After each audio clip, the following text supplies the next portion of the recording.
My name is Azmyl Yunor.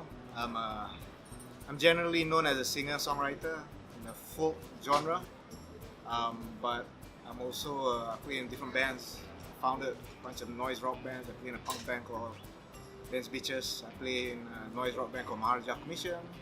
I also have a backing band called Acclaimed, used to be called Cigarettes. So I do a lot of stuff, but one that's constant is usually me solo, playing my acoustic guitar and writing my own songs, playing my own songs. Yeah. So I've been doing this since 1997. Started out as a busker, so I haven't looked back since. Yeah.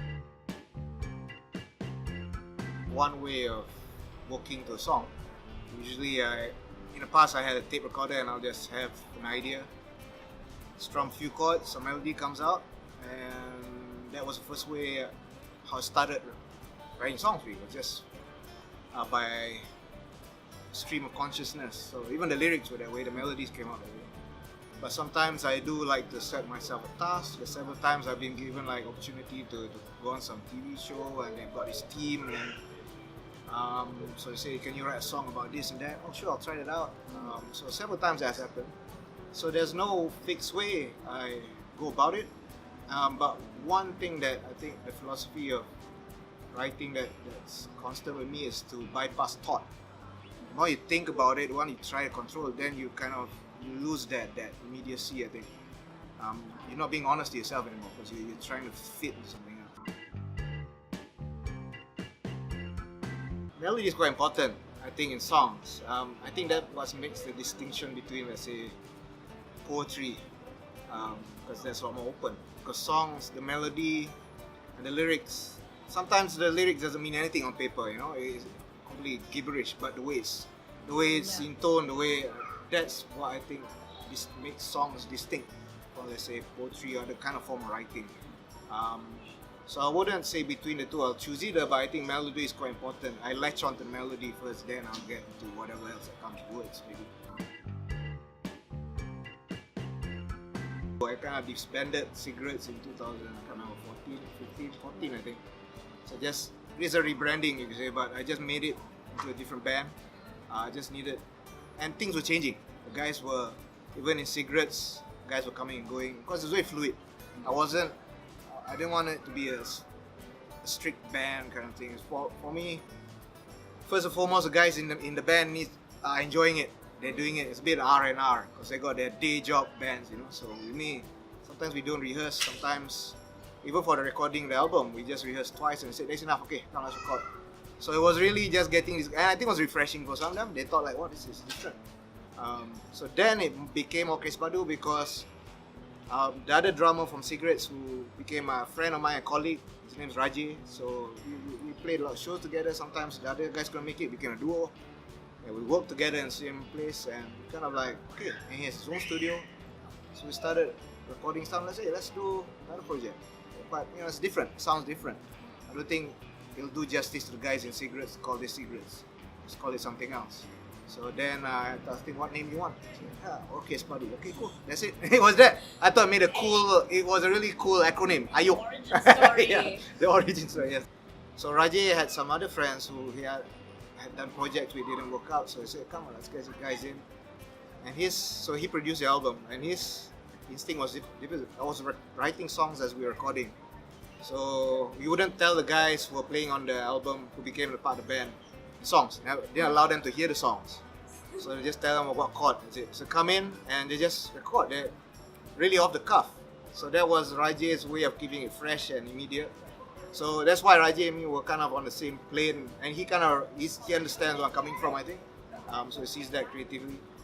So yeah, and I think again the guys in the band, only I think bassist Sadat, he heard a few tracks, so he knocked down I think 3 songs in one sitting. The last addition to the gang, there was Jason, who plays lead guitar, and he just came in. He was just sound checking, just checking out. Rajay just said, okay, just check this line, without telling him he's recording it already. In the end, we used that first take, the one he was just trying out, and that became one of the leads in the album. So that was quite important. I think how it was recorded, and that's how we bonded really, I think. So it wasn't like let's jam a lot.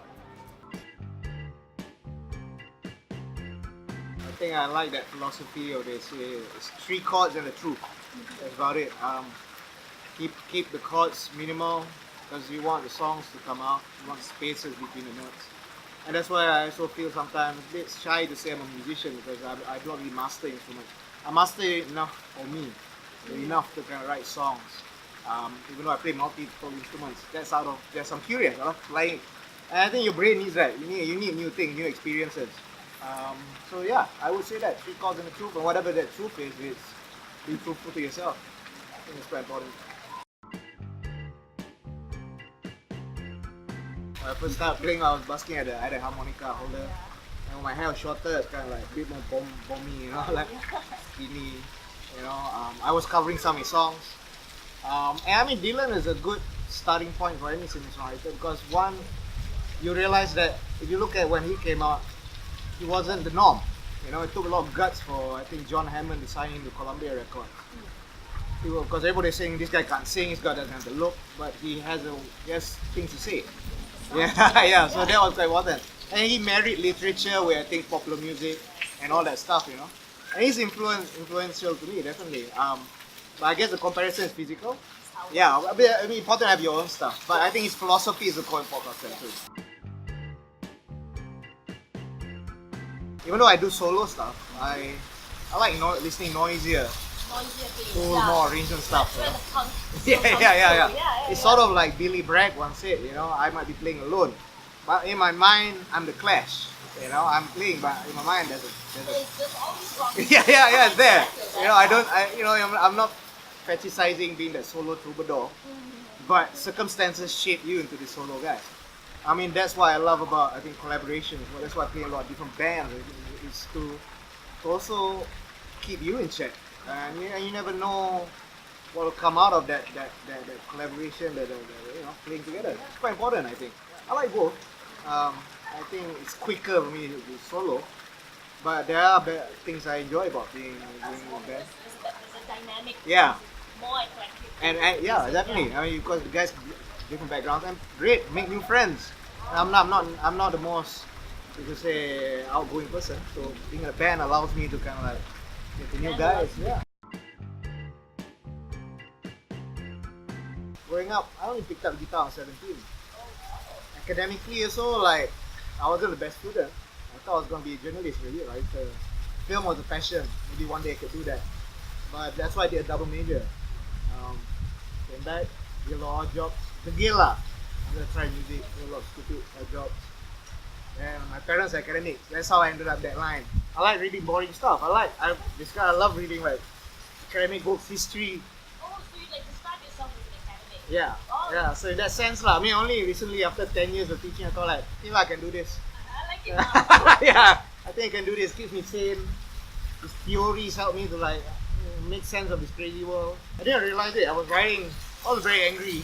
My songs were very depressing. So yeah, I was like, when people will read into the lyrics, are you trying to say about this and that? I started realizing, oh, I am commenting. I was very hard on myself. I was thinking like, why am I not singing like Woody Guthrie, singing about this and that? Those are my heroes. But apparently I was already.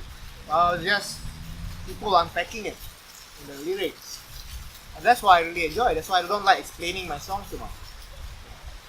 Because I value the audience's, the listener's interpretation.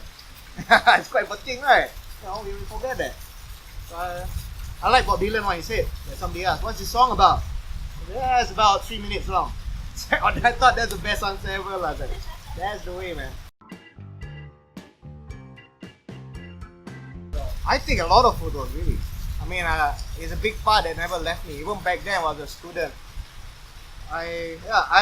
Again, my aesthetic to photographs isn't buying a like high-end camera. I just use normal film, and playing with light, playing that. And I love that. I love that graininess.